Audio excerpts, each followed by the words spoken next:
तो हाँ जी भी दोस्तों, एक गाना और आया है बड़े साल पहले, 4 साल हो गए कोई।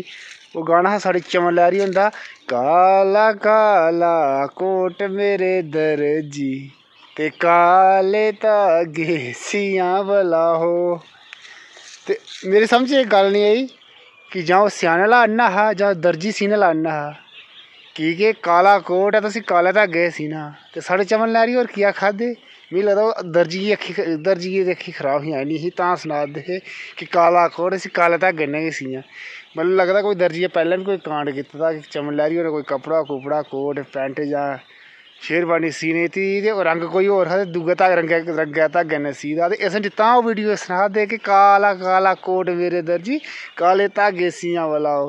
पैह्लें कोई कांड करी दा होना दर्जी, तां सना दे, नहीं तो इ'यां थोह्ड़ी करांदा कोई एड्डा बड्डा गाना बनाइयै कि काला काला कोट मेरे दर्जी काले धागे सियां भला हो। पक्का दर्जी अन्ना हा।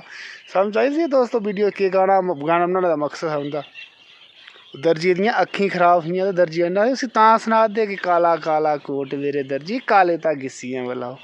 बाकी वीडियो स्हेई लगी दोस्तों तो अपना निक्का जां बड्डा भ्राऽ समझी शेयर करी ओड़ेओ ते चैनल गी सब्सक्राइब करना। बाकी अच्छा लग्गे तां इक प्यारा जेहा कमेंट करी ओड़ना वीडियो च।